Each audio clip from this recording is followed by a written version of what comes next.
Hello, it's Bonnie Southgate, hEDS Rehab here, and today I thought I would give you a really great taping technique that is for plantar fasciitis particularly, or heel pain, or pain under the foot, for people with instability and hypermobility in their ankle joints and their knee joints, and their feet particularly.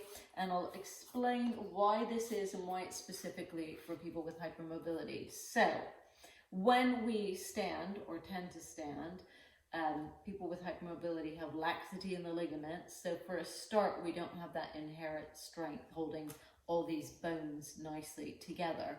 But also we have often sit in the back of our knees. So when we sit in the back of our knees, this lower leg bone gets pulled forward. And you'll see with my leg here, I've got a bit of a curve and my heel bone kind of stands proud out the back.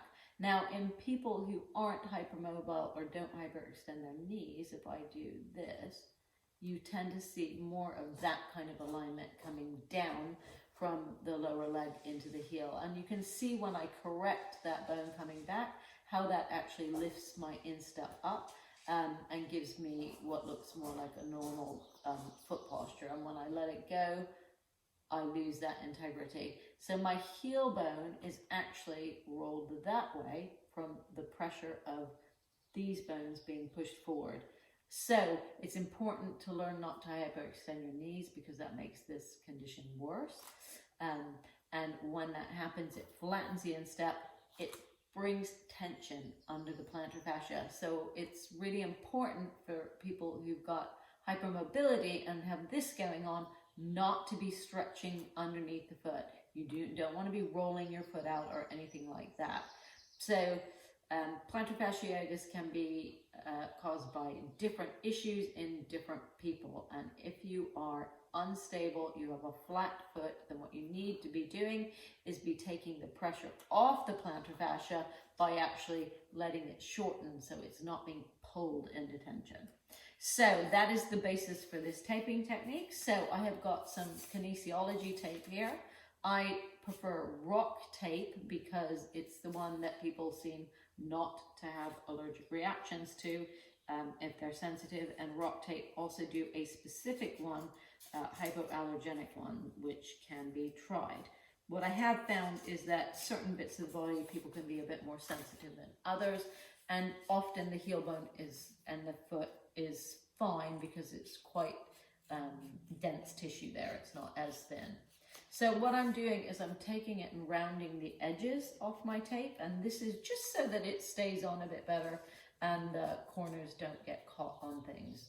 So I tend to take two strips together and round the edges.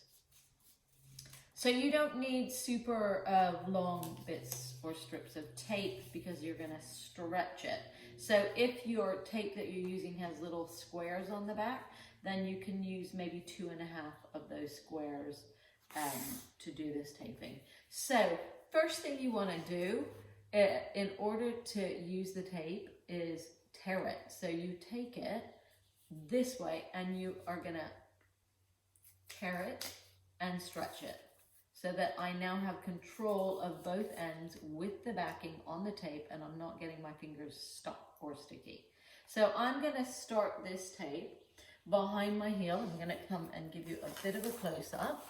So I'm going to start it just about here. So my aim is not to go onto my tendon here. It's really to focus on where that bone protrudes out the back a little bit.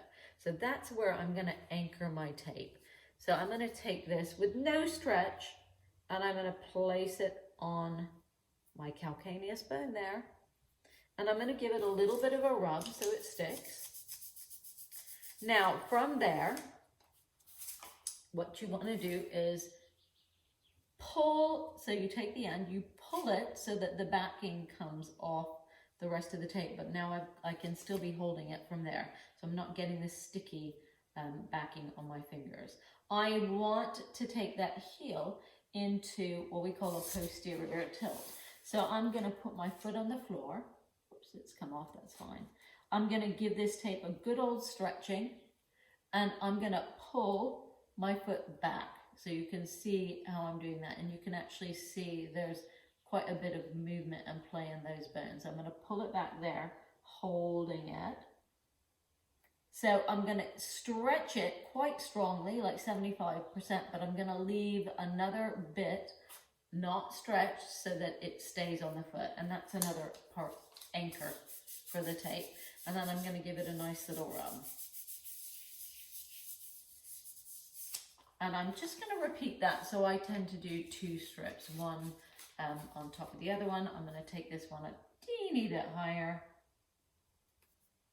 And I'm going to repeat that same thing. So I'm going to pull. You can only, if you don't want to use the tape, if you, you know, if you struggle financially because this tape isn't cheap, then I would say just do 1 strip and that's still going to help. But 2 is a little bit better. And I'm going to pull my heel back again. I'm going to stretch that tape quite strongly. And then I'm going to lay it underneath my foot and give it a good old rub.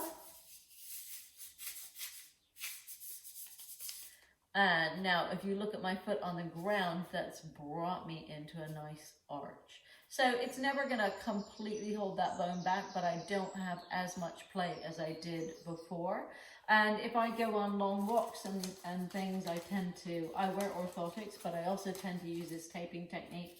We can use other techniques to support more through this bit of the foot if you're really collapsed on there.